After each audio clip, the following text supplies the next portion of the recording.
الحمد للہ الذی خلق الانسان والصلاة والسلام على عبده الذي فضله بالعلم والإعجاز والبيان وعلى صاحبه أبي بكر جامع القرآن وعلى الفاروق الموصوف بالعدل وكذلك كان وعلى عثمان الحي الذي تستحيي منه ملائكة الرحمن وعلى علي سيد العلماء والشجعان وعلى سائر أهله وأصحابه صلاة قائمة على ممر الزمان أما بعد.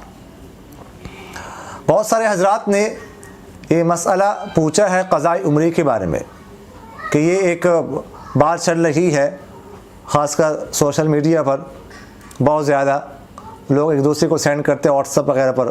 مجھے بھی کئی لوگوں نے وہ سینڈ کی ہے کہ وہ یہ ہے کہ جمعۃ الوداع یعنی آخری رمضان المبارک کا جو آخری جمعہ ہے اس جمعے کو 4 رکعتیں جو ہے اس طرح پڑھی جائیں کہ ہر رکعت میں سورہ فاتحہ کے بعد 7 دفعہ آیت الکرسی پڑھی جائے اور 15 دفعہ سورۃ الکوثر پڑھی جائے. اس ترتیب سے 4 رکعتیں پڑھی جائیں تو اس میں لکھا ہوا ہے کہ 700 سالوں کی بھی اگر نمازیں رہتی ہو تو وہ بھی معاف ہو جائیں گی. تو اگر کسی کی 1 سال کی، 2 سال، 3 سالوں کی، 10 سالوں کی، 20 سالوں کی، 30 سالوں کی، 40 سالوں کی نمازیں رہتی ہیں تو بس وہ ایک نماز پڑھ لے، ساری نماز جو ہے وہ معاف ہے. تو اس کے بارے میں بہت سارے حضرات نے پوچھے، تو دیکھیے گا یہ بالکل من گھڑت بات ہے، اس کی شرعاً کوئی حیثیت نہیں ہے. دلیل کیا دیتے ہیں؟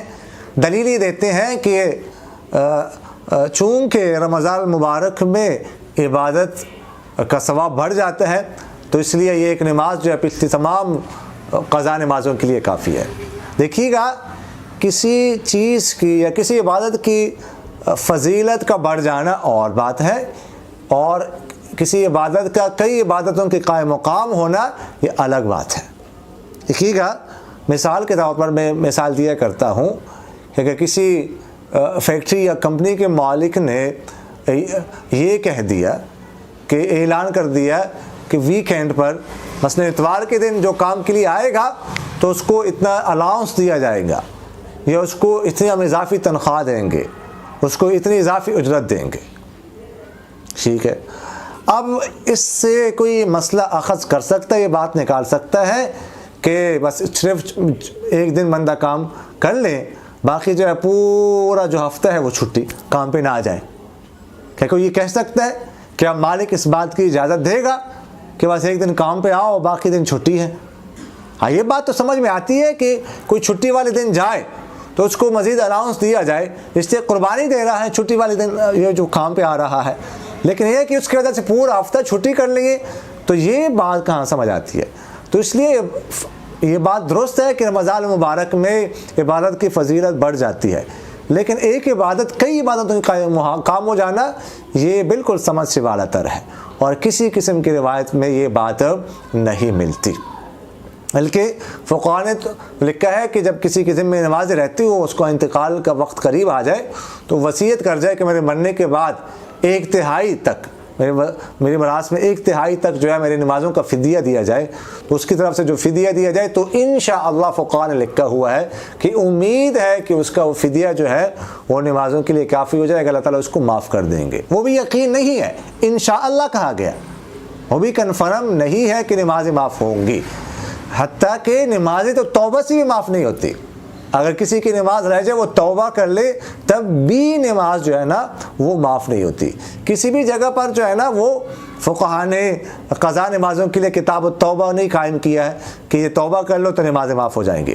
نماز کا ایک ہی حل ہے، نماز رہ جائے اس کی قضا کی جائے بس معاف ہوگی، وگرنہ نہیں. نماز کا وقت گزر گیا، اب وہی وقت تم نہیں مل سکتا، اب اس کی ایک ہی صورت ہے کہ اس کی جو ہے نا وہ قضا کی جائے، اس کے علاوہ کوئی اور صورت نہیں ہے.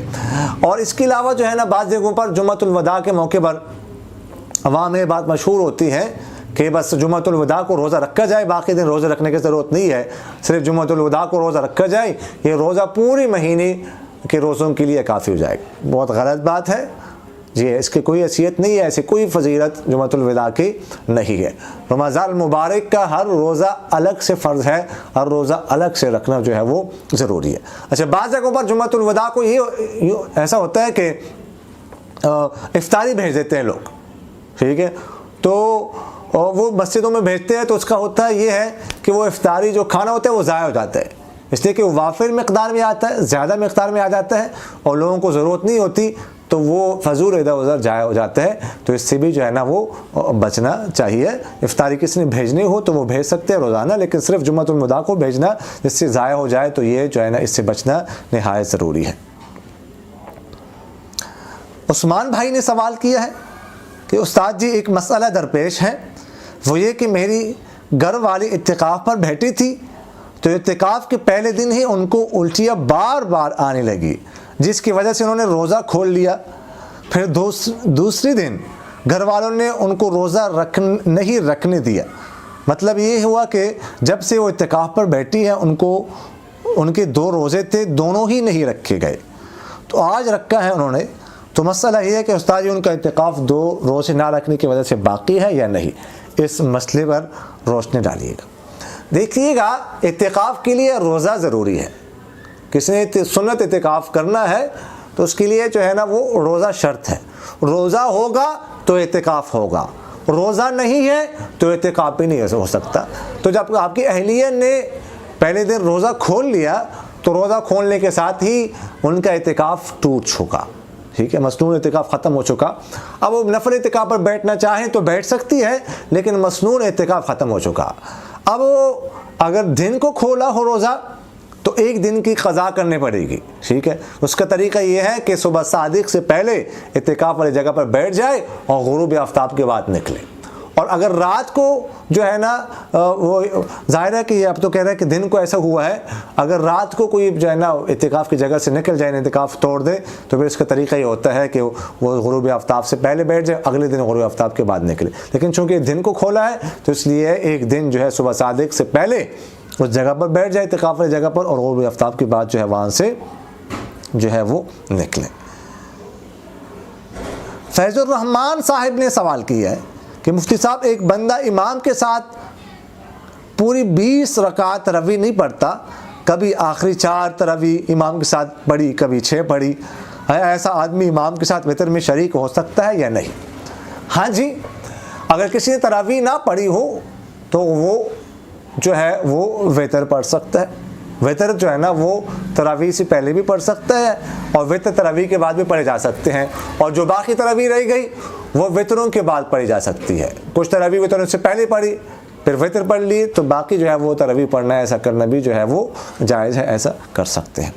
اقول قولی ھذا استغفر اللہ لی ولکم ولسائر المسلمین فاستغفروہ انہ ھو الغفور الرحیم۔